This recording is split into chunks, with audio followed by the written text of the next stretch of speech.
వి gold trusted gold buyers. మీరు తాకట్టు పెట్టిన బంగారాన్ని విడిపించి ఈ రోజు ఉన్న మార్కెట్ ధరకు కొనబడును.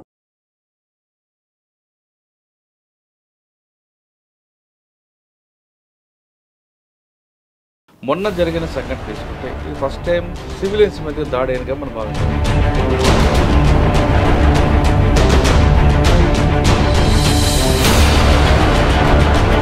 ఈ సంఘటన పులి స్టాప్ పెట్టాలంటే ప్రభుత్వంతో పాటు కాశ్మీర్ ప్రజలు ఏ విధంగా ఉంటున్నారు? ఇంతకు క్రితం జరిగినటువంటి దుర్ఘటనలు వేరు.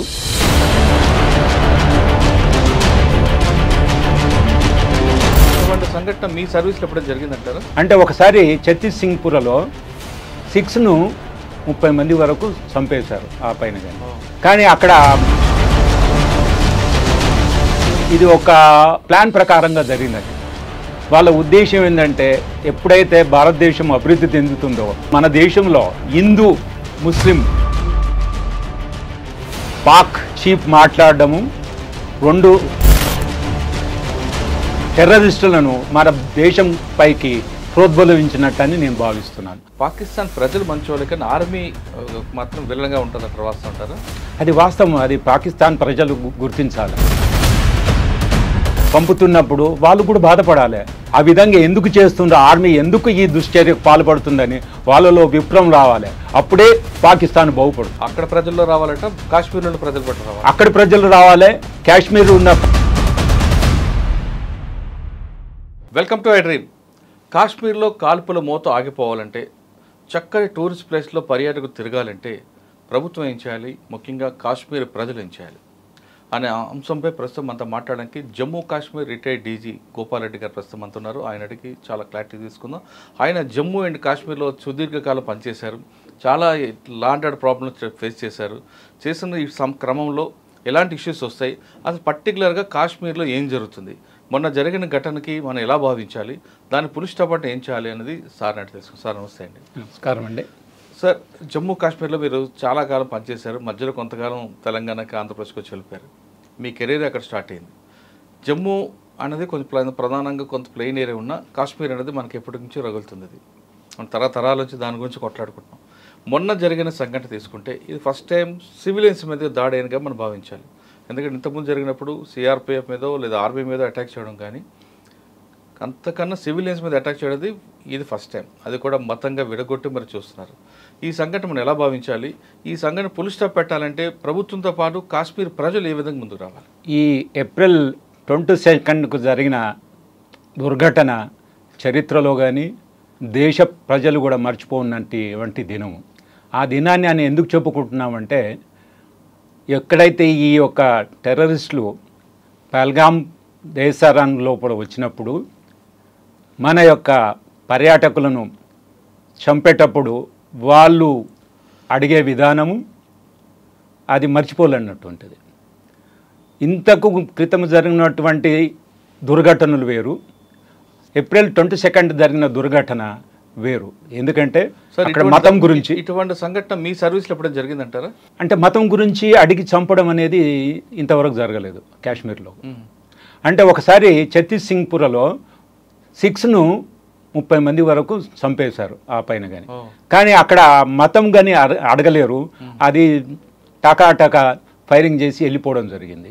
ఇక్కడ మాత్రము పర్యాటకులతో పాత్రం వచ్చేసి వాళ్ళని అడిగి, ఏ మతముని అడిగి హిందువులని అన్నప్పుడు అందులో మగవారిని చంపడము, తర్వాత కల్మా చదవమండము, ఆడవాళ్ళని చంపకపోవడము, ఇది ఒక ప్లాన్ ప్రకారంగా జరిగిందని.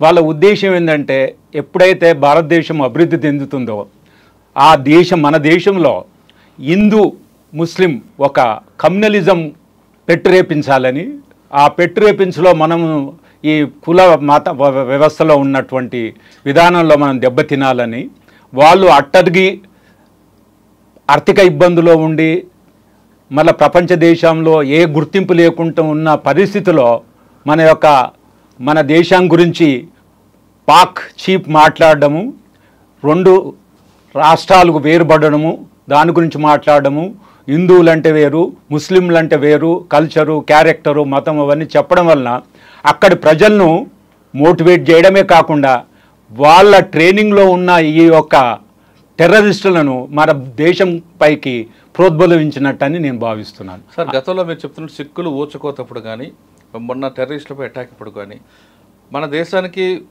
విదేశాలు ఎవరు రావడం, విదేశ మంత్రులు కానీ ప్రైమ్ మినిస్టర్లు రావడం కానీ లేదా మన ప్రైమ్ మినిస్టర్ విదేశాలకు వెళ్తున్నప్పుడు మాత్రం చేస్తుంటారు ఎందుకు?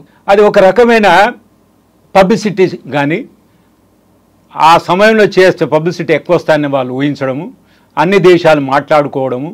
అందులో అమెరికా ఎప్పుడైతే ఇంత క్రితం అమెరికా ప్రెసిడెంట్ వచ్చినప్పుడు కూడా ఇలాంటి దుర్ఘటనలు చాలా జరిగినాయి అన్నట్టు. వాళ్ళు ఒక సమయాన్ని ఎన్నుకుంటారన్నట్టు. ఆ సమయంలో వాళ్ళకు ఊహించని తీరులో పబ్లిసిటీ వస్తుందని వాళ్ళ ఆశయం. సార్ ఇది కాకుండా మన జరిగిన పాకిస్తాన్లో బలుస్తాన్ దీంట్లో ట్రైన్ కిడ్నాప్, ట్రైన్ హైజాక్, దాన్ని మర్చిపోవడానికి ఈ ఇన్సిడెంట్ తీసుకొచ్చారని కూడా వార్త నిజమంటారా? అది కూడా ఒక కారణం ఉంది. ఎందుకంటే పాకిస్తాన్ ఆర్మీ అనేది రోజు రోజుకు బలహీన పడిపోతుంది. అక్కడ జరుగుతున్న ఈ యొక్క టెర్రరిస్ట్ యాక్టివిటీస్ను కూడా వాళ్ళు కంట్రోల్ చేయలేకపోతున్నారు. అవన్నీ మరిపించడానికి వాళ్ళ యొక్క ఆర్మీని, వాళ్ళ యొక్క డెమోక్రటిక్ కంట్రీని వాళ్ళ చేతిలో తీసుకోవడానికి, వాళ్ళ యొక్క చేతగానితనము కప్పిపుచ్చుకోవడానికి ఈ మన భారతదేశం పైన, మన యొక్క ఈ యొక్క పర్యాటకుల పైన అమానుషంగా చంపివేయడము ఊహించని రీతిలో జరిగింది ఇది. సార్ పాకిస్తాన్లో ఆ బోర్డర్ మీద పనిచేశారు, బారాముల్లా ప్రాంతంలో. పాకిస్తాన్ ప్రజలు మంచివాళ్ళే కానీ ఆర్మీ మాత్రం విలన్గా ఉంటుందంటారు, వాస్తవం అంటారా? అది వాస్తవం. అది పాకిస్తాన్ ప్రజలు గుర్తించాలి. అమానుషంగా టెర్రరిస్టుల ద్వారా భారతదేశంలోకి పంపించి చంపుతున్నప్పుడు వాళ్ళు కూడా బాధపడాలి. అక్కడ ముస్లిమ్స్ కూడా ఉన్నారు, వాళ్ళు కూడా చనిపోతున్నారు. ఆ విధంగా ఎందుకు చేస్తుండ్రో, ఆర్మీ ఎందుకు ఈ దుశ్చర్యకు పాల్పడుతుందని వాళ్ళలో విప్లవం రావాలి. అప్పుడే పాకిస్తాన్ బాగుపడుతుంది. ప్రజల్లో విప్లవం వచ్చినప్పుడే ఆ దేశం బాగుపడుతుంది. అంటే అక్కడ ప్రజల్లో రావాలంటే కాశ్మీర్లో ఉన్న ప్రజలు పట్ల రావాలి, అక్కడ ప్రజలు రావాలి. కాశ్మీర్ ఉన్న ప్రజల లోపల ఇలాంటి టెర్రరిస్టులకు వాళ్ళు అవకాశము గైడ్గా మారకుండా, వాళ్ళను ముందుకు తీసుకెళ్లకుండా, వాళ్లకు ఉండడానికి అవకాశం ఇవ్వడము, వాళ్ళ వెపన్స్ను వాళ్ళతో పాటు మోసుకుపెళ్ళడము, లేకపోతే వాళ్ళ యొక్క వాళ్ళ యొక్క వాహనాలు ఇవ్వడము, ఇలాంటివి చేయవద్దు. వాళ్ళ లోపల కూడా ఐకమత్యత రావాలి. ఈ యొక్క పాకిస్తాన్ టెర్రరిస్టులు మనం సహకరించవద్దు. అప్పుడే మనము కొంతవరకు దాన్ని కట్టడి చేయగలం. సార్ మీరు పనిచేసిన టైంలో మూవ్మెంట్ ఎలాగుంటుంది అటువైపు? మీరు బోర్డర్ జిల్లా పనిచేశారు కదా. ఈ మూవ్మెంట్ అనేది ఏంటంటే అక్కడ ప్రజలు మన జమ్మూ కాశ్మీర్ వాళ్ళు మన ప్రజలే, మనలాగానే ఉంటారు. ఏవో కొంతమందికి ఇలాంటి చెడ్డ అలవాట్ల వలన, అదే మతం పేరు మీద ముస్లిం అనే దానికి సహకరించాలనే ఉద్దేశంతో చేస్తారు. కానీ 90% ప్రజలు ఆ విధంగా లేరు. ఆ విధంగా ఉండుంటే మనం అక్కడికి వెళ్ళడము, అక్కడ పని చేయడం అనేది కష్టమైన పని. వాళ్ళు ఎప్పుడైనా భావించేది, కొందరు ఎక్కడైనా ఉంటారు, ఇక్కడ ఉంటారు, అక్కడ ఉంటారు. కానీ వాళ్ళు ఈ యొక్క దుశ్చర్యలకు అయితే ఈ దుర్మార్గపైన టెర్రరిస్టులకు సహకరించడం అనేది మనం కట్టడి చేయాలి. అక్కడ ఓవర్గ్రౌండ్ వర్కర్సు దీనికి సహకరించొద్దు. దీనికి కాశ్మీర్ ప్రజలంతా మూకుమ్మడంగా వ్యతిరేకించాలి. వీళ్ళను సహకరించే వాళ్ళని మన పోలీసుకు కానీ ప్రభుత్వానికి అప్పచెప్పాలి. ఓకే సార్, మీరు పనిచేసిన జిల్లాలో బోర్డర్ జిల్లా కాబట్టి మీకు ఛాలెంజ్ ఏమొచ్చిందండి? ఛాలెంజ్ అంటే ఆ రోజులలో ఇన్ఫిల్ట్రేషన్ ఉండడము, ఎన్కౌంటర్ జరగడము. అప్పుడు వాళ్ళ యొక్క ఉద్దేశం ఏంటంటే మన యొక్క ఎస్టాబ్లిష్మెంట్ అటాక్ చేసి కాశ్మీర్ వాళ్ళదే అనుకోవడము, ఆ విధంగా అనిపించాలనే ఉద్దేశంతో ఎక్కడైతే పాకిస్తాన్ ఆర్మీ వాళ్ళని ట్రైన్ చేసి పంపడము, ఈ యొక్క రెండు దేశాల వైరుధ్యంతోనే పాకిస్తాన్ జీవించగలగమనే నమ్మకంతో ఈ విధంగా చేస్తున్నారు. అంటే మీకు బార్డర్ ఎంత ఉంటుంది అప్పుడు?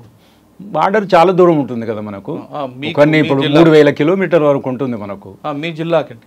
మన జిల్లా కంటే మనం రెగ్యులర్గా మనం చెప్పలేము, కొన్ని కిలోమీటర్లు ఉంటుంది. కానీ వచ్చి వెళ్ళడం ఉంటుందండి. అది కష్టమైతే ఈజీగా ఇన్ఫిల్ట్రేషన్ ఈజీగా జరుగుతుంది. నార్మల్గా సమ్మర్లో ఎక్కువ జరుగుతుంది. వింటర్లో అనేది స్నో పడుతుంది కాబట్టి అంత సాధ్యం కాదు. షెల్టర్ అనేది దొరకడం ఉండదు కాబట్టి దాన్ని తట్టుకోలేరు చలికి. అందు గురించి వాళ్ళు వింటర్లో ఇన్ఫిల్ట్రేషన్ తక్కువ, సమ్మర్లో ఇన్ఫిల్ట్రేషన్ ఎక్కువగా ఉంటుంది. సార్ సాధారణంగా ఎప్పుడైనా భక్తులకి పర్యాటకులకు రెండు డివైడ్ చేస్తారు కాశ్మీర్లో.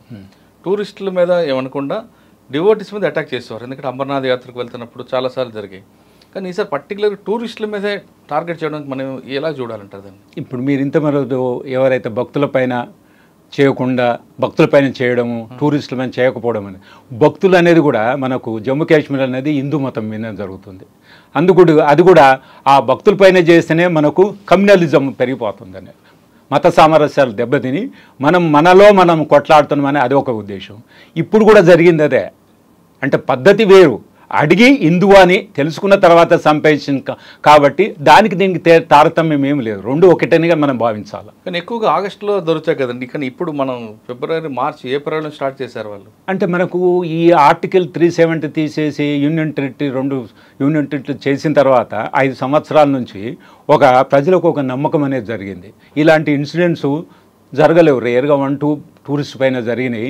మిగతా ఎప్పుడైనా టెర్రరిస్టులకు, తర్వాత పోలీసుకు, పారామిలిటరీ ఫోర్స్, ఆర్మీకి ఎన్కౌంటర్ జరిగినాయి. కానీ ఇది జరగనందుకు ప్రజలు సంతోషంగా సమ్మర్ వెకేషన్ అని, లేకపోతే సమ్మర్కు కాశ్మీర్కు స్విట్జర్లాండ్ లాంటి కాశ్మీర్కి పోవడం అనేది తొందరగా జరుగుతుంది.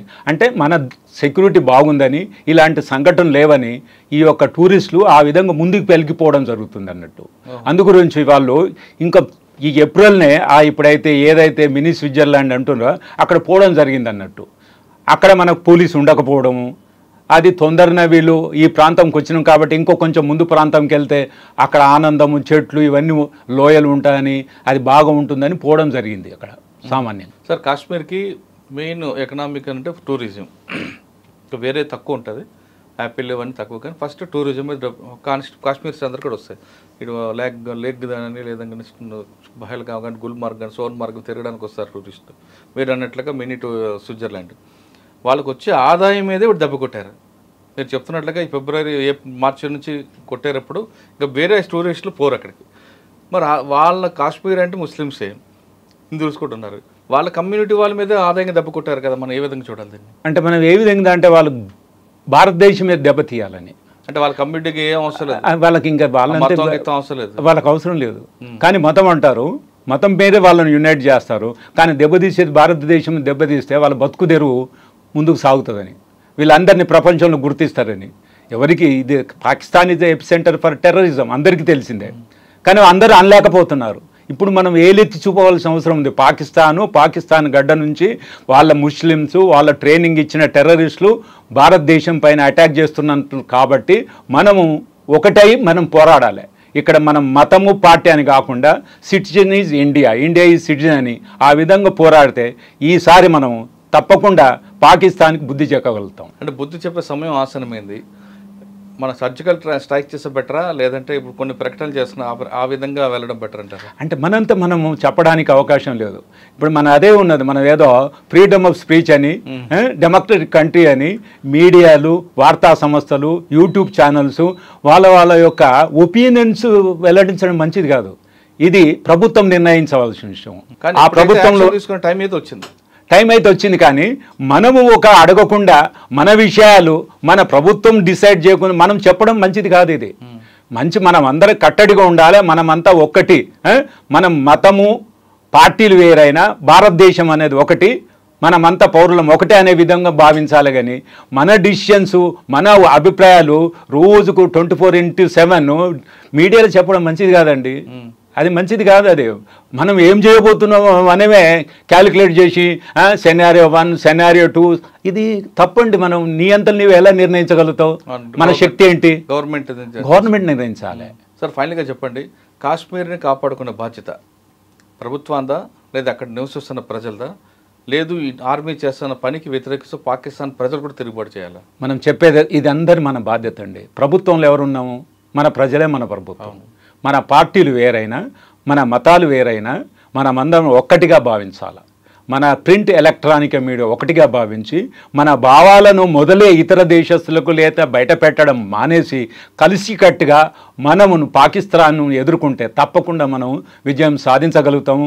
ఇలాంటి అమానుషులను, ఏమాత్రము ఏమి తెలియని వాళ్ళను ఈ విధంగా వచ్చి చంపేయడం అంటే దుశ్చర్య అన్నట్టు. వాళ్ళ పిరికితనాన్ని మనము ఎడగట్టాలి. కానీ మనలో మనము ఇంటెలిజెన్స్ ఫెయిల్యూరు, లేకపోతే మనం రియాక్ట్ కాలేము అని జరిగిన దాని గురించి దాన్ని డిసెక్ట్ చేయడం మానేసి ఏమి చేయాలని ఆలోచించాలి. అంటే ప్రభుత్వం వైపు నుంచి మీరు చెప్పారు, కానీ కాశ్మీర్ ప్రజల రోల్ ఇక్కడ వస్తుందండి. ఇక్కడ కాశ్మీర్ ప్రజలు మతం మర్చిపోవాలి. వాళ్ళ యొక్క ఆర్థిక వ్యవస్థను ధ్వంసం చేయడము, వాళ్ళ జీవిత విధాన్ని దెబ్బతీయడం ముందుకు వాళ్ళు గ్రహించాలి. గ్రహించి వాళ్ళు వ్యతిరేకించాలి. ఇలాంటి మత పేరు మీద ముస్లిమ్స్ కాశ్మీర్ వచ్చి కాశ్మీర్ పర్యాటకులను చంపేయడం అనేది వ్యతిరేకించాలి. వాళ్ళు కలిసికట్టుగా ఉండాలి. అప్పుడే వాళ్ళ గొప్పతనము, వాళ్ళ యొక్క రిలీజను, వాళ్ళు ముస్లిమేం కాదు, మేము భారతదేశంలోని ప్రతి జాతి ప్రతి మతము వచ్చే వాళ్ళని రక్షించగలుగుతాము, మేము ఇతర దేశస్తులకు స్థానం ఇవ్వము, ఎదుర్కొంటాము అని చెప్పాలి గట్టిగా. అది ఆ సమయం ఆసన్నమైంది, వాళ్ళు చెప్పవలసిన పరిస్థితి. అదేవిధంగా పాకిస్తాన్ ప్రజలు కూడా నిర్ణయించుకోవాలి. అనవసరంగా ఎక్కువ ముస్లిమ్స్ ఉన్న భారతదేశం పైన అక్కడ అమాయకులను చంపడము మతం పేర అది మానుకోవాలని, అక్కడ ప్రజల్లో చైతన్యం రావాలని, అక్కడ యొక్క ఆర్మీని ఆ యొక్క ప్రభుత్వం ఎదిరించాలి.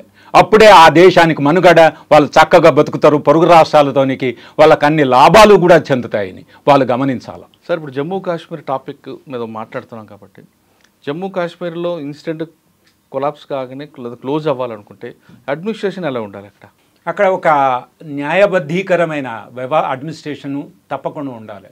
ఈ యొక్క ఈశాన్య ప్రాంతాలు జమ్మూ కాశ్మీర్లు అనేటివి మన కంట్రీకి దూరంగా ఉండడము, వాటి పరిస్థితులు వేరు, అక్కడ జీవన విధానం వేరు. కాబట్టి అక్కడ ఒక చేసే అడ్మినిస్ట్రేషన్ ఎంత అంటే ప్రజలతో కలిసిమెలిసి ఉండాలి. ఒకటి, వాళ్ళకు అవసరమైన ఈ యొక్క వైద్య, ఆరోగ్యము, స్కూల్స్, రోడ్స్, ఎలక్ట్రిసిటీ ఇవన్నీ వాళ్ళకు అందుబాటులో ఉండాలి.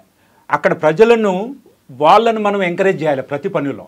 చిన్న వ్యాపారస్తుల నుంచి మధ్య వ్యాపారస్తులు మనం ఎంకరేజ్ చేస్తే వాళ్ళు బయటకు పోకుండా మనలో ప్రభుత్వంలో మమేకమైపోయి అక్కడ జరుగుతున్న కష్ట దుఃఖాలు నష్టాలు తర్వాత ఇతరులు ఏమి చేయగలుగుతుంది అనేది విషయాలు మనం తప్పక వాళ్ళ దగ్గర నుంచి తెలుసుకోవాలి. డెవలప్మెంట్లో వాళ్ళు పార్టిసిపేట్ కంపల్సరీ కావాలి.